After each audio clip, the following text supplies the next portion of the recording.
Salam əziz şagirdlər, bugün modal verbs, yəni modal feillərin izahını verəcəm. Modal feillər hərəkət bildirmir, sadəcə əsas feillərə münasibət bildirir. Gəlin birinci modal feilə baxaq. Birinci modal feilimiz can modal feilidir. Can bilmək, bacarmaq deməkdir. Can'in keçmiş zaman forması could'dur. Nümunəyə baxaq. I can pass exam. Mən imtahanı keçə bilərəm. Gördüyünüz kimi əziz şagirdlər, can modal feili əsas feildən, yəni pass feilindən öncə işlənir. Və can'dən sonra heç vaxt to hissəciyi işlənmir. Sual formasında isə can cümlənin əvvəlinə keçir, inkar formasında isə can'dən sonra not artırılır. Digər modal feilimiz must modal feilidir. Must'ın tərcüməsi malı-məli deməkdir, vaciblik bildirir. Nümunəyə baxaq. I must do it. Mən bunu etməliyəm. Must'dan sonra da to hissəciyi işlənmir. Sual formasında isə must əvvələ keçir, inkar formasında isə must'dan sonra not artırılır. Üçüncü modal feilimiz should'dur. Gərək mənasında işlənir. Əsasən məsləhət bildirir. Nümunəyə baxaq. I should learn English. Gərək ingilis dilini öyrənim. Should'dan sonra da to hissəciyi işlənmir. Sual formasında isə should əvvələ keçir yenə də. İnkar formasında isə should'dan sonra not artırırıq. Digər modal feilimiz may modal feilidir. May ola bilərmi və yaxud da icazə ehtimal mənasını bildirir. May'in keçmiş zaman forması might'dır. Nümunəyə baxaq. I may go. Mən gedə bilərəm. May'dən sonra da to hissəciyi qətiyyən işlənmir. Sual formasında da digər modal feillərdə olduğu kimi may cümlənin əvvəlinə keçir. İnkar formasında isə may'dən sonra not artırılır. Kiçik bir qeyd edim ki, əziz şagirdlər, may'dən sonra not artırılır, lakin may notun qısaldılmış forması bu formada ola bilməz. Növbəti modal feilimiz ought to, gərək mənasında işlənilir. Ümumiyyətlə, ought to feili should modal feili ilə sinonimdir. Nümunəyə baxaq. She ought to learn English. O gərək ingilis dilini öyrənə. Ought to ilə should sinonimdir və fərqləri ondan ibarətdir ki, sadəcə ought to-dan sonra to hissəciyi işlənir. Əziz şagirdlər, bu nüansa diqqət edin. Çünki modal feillərdən sonra to-nun işlənib işlənməməsi test işləyən zaman sizə çox lazım olacaq. Ona görə bunları əzbərdən bilsəniz yaxşı olar. Sual formasında isə ought cümlənin əvvəlinə keçir, inkardan sonra isə ought-dan sonra not artırılır. Burada sual inkar formasına aid nümunələr yazmışam. Çünki bəzən şagirdlər səhv salır. Məsələn, to-nu da qabağa keçirirlər. Əziz şagirdlər, baxın, diqqətli olmaq lazımdır.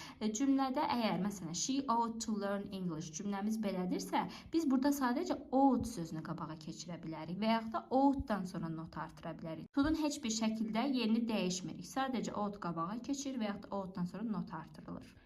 Əziz şagirdlər, gəlin modal feillərə aid bir neçə testə baxaq. Modal feilləri test işləyə-işləyə öyrənmək daha asan olar məncə sizin üçün.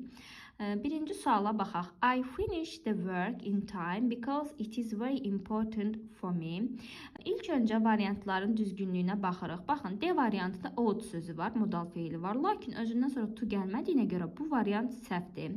İkinci növbədə biz zamanı müəyyən etməliyik. Məsələn, cümlədə it is var. Buradan görünür ki, cümlə indiki zamandadır. Ona görə biz couldn't-da çıxırıq, keçmiş zaman verə bilmərik. Qalır A, B, C variantlarımız. Burada isə artıq cümlənin tərcüməsinə baxırıq. Əgər əziz şagirdlər cümləni tərcümə edə bilmirsinizsə, məntiqlə də tapa bilərsiniz ki, məsələn, mustn't və can ikisi də inkardadır.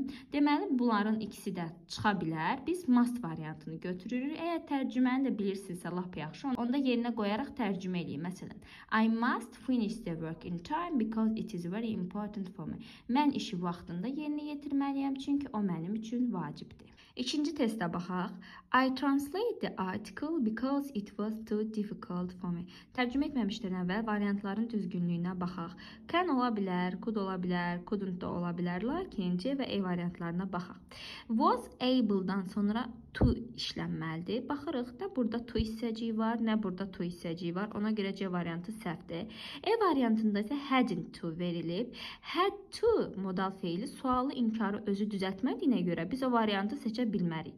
Qalır A, B, D variantı. İkinci növbədə cümlənin hansı zamanda olduğuna baxmalıyıq. It was to. Was-dan görürük ki, cümləmiz keçmiş zamandadır. Ona görə də biz keçmiş zamanda olan modal feilləri götürə bilərik. Can modal feilini çıxırıq çıxırıq. B və D variantımız qalır. Bir təsdiq, bir inkar modal feilimiz qalır. Tərcüməyə baxırıq. Because it was too difficult for me. Çünki o mənim üçün çox çətindir. I translate the article. Onda burada biz qoya bilərik ki, mən məqaləni tərcümə edə bilmədim. Çünki o mənim üçün çox çətindir. Ona görə də düzgün variantımız couldn't olacaq. Üçüncü suala baxaq. I don't think you to see everything in 2 days in Rome.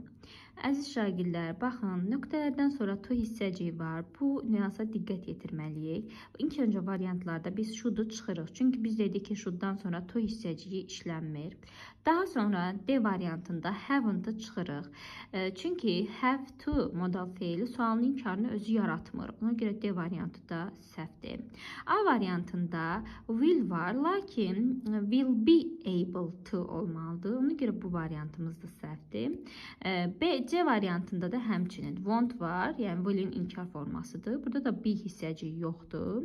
Düzgün modal feilimiz will be able to olmalıdır. İndi isə yerinə qoyaq. I don't think you will be able to see everything in 2 days in Rome. Mən düşünmürəm ki, sən Romada hər şeyi 2 günə görə biləcəksən. Dördüncü suala baxaq. I save any money as I spend it on my education. Bu sualda da nöqtələrdən sonra baxırıq ki, to hissəciyimiz yoxdur. Ona görə able'ların hamısını çıxırıq. Nəyə görə? Able'dan sonra to işlənməlidir. Ya variantlarda to olmalıdır, ya da sualın özündə. Baxırıq A, C, B variantlarında able'dan sonra to yoxdur. D variantında isə to var, B yoxdur. Will be able to olmalıydı. Deməli, düzgün variantımız E variantı. Heç tərcüməyə baxmadan variantların düzgünlüyünə baxaraq testi tapdıq. 5-ci testə baxaq. Granny to wear her glasses to read the newspaper. Nöqtələrdən sonra to hissəciyi var. Ona görə biz A və D variantlarını çıxırıq. Çünki qeyd etmişdik ki, can və must modal feilindən sonra to hissəciyi işlənmir. B və C variantlarında çıxırıq. Çünki biz qeyd etmişdik ki, have, has, to modal feilləri sualın inkarını özü yaratmır. Ya don't, ya didn't, ya doesn't olsa düzgün olardı. Ona görə də bizim düzgün variantımız E variantıdır. 6-cı sualda isə you bring liquid on the plane. Yenə variantlara baxırıq. Shouldn't to heç vaxt olmaz. Ümumiyyətlə, should'dan sonra to işlənmir. Ona görə A və D variantları səhvdir. Eyni zamanda B variantında able'dan sonra to işlənməlidir. Bu variantımız da səhvdir. E variantında isə have to sualını özü yaratmır sualın inkarını. Ona görə də bu variantımız da səhvdir. Düzgün variantımız C variantıdır. 7-ci suala baxaq. Little ones spend so much time on their smartphones as it's very harmful. İlk öncə variantlara baxaq. Nöqtələrdən sonra to hissəci yoxdur. Ona görə biz D və E variantlarını çıxırıq. Çünki onlardan sonra hökmən to işlənməlidir. Qalır A, B, C variantlarımız. Əziz şagirdlər, əgər cümləni tərcümə edə bilməsəniz, burada məntiqlə variant seçsəniz, A və B variantlarını çıxırıq. Çünki ikisi təsdiqdədir və aralarında məna oxşarlıqları olduğuna görə, məsələn, should'u qoysaq, must'ı da qoya bilərik. Lakin bir dənə inkarımız var. İndi inkarı qoyaq yerinə tərcümə edək. Little ones shouldn't spend so much time on their smartphones as it's very harmful. Balacalar smartfonların qarşısında çox vaxt keçirməməlidir, çünki o çox zərərlidir. 8-ci suala baxaq. I push my way through the crowd to get out. İlk öncə variantlardan başlayaq. Nöqtələrdən sonra to hissəci yoxdur. Ona görə 2 və 4'ü avtomatik çıxırıq. Eyni zamanda 5-ci variantımıza düzgün deyil. Hətta modal feili sualın inkarını özü yarada bilməz. Ona görə düzgün cavabımız 1 və 3-cü variantlardır. B variantıdır. 9-cu suala baxaq. Children to follow their parents' advice. Burada da əziz şagirdlər diqqətli olmalıyıq nəyə görə? Çünki cümlədə to hissəciyi var. Modal feilləri işləyərkən nöqtələrdən sonra to'nun olub olmamasına diqqət yetirməlisiniz. Bəzən ola bilər ki, tərcüməni düzgün edə bilməzsiniz. Lakin variantları çıxdaş etməklə asanlıqla cavabı tapa bilərsiniz. Baxın, məsələn, burada to hissəciyimiz var. Biz bilirik ki, need, should, must, may feillərindən sonra heç vaxt to hissəciyi gəlmir. Ona görə də bizim düzgün variantımız D variantıdır. Heç tərcüməyə ehtiyac qalmır.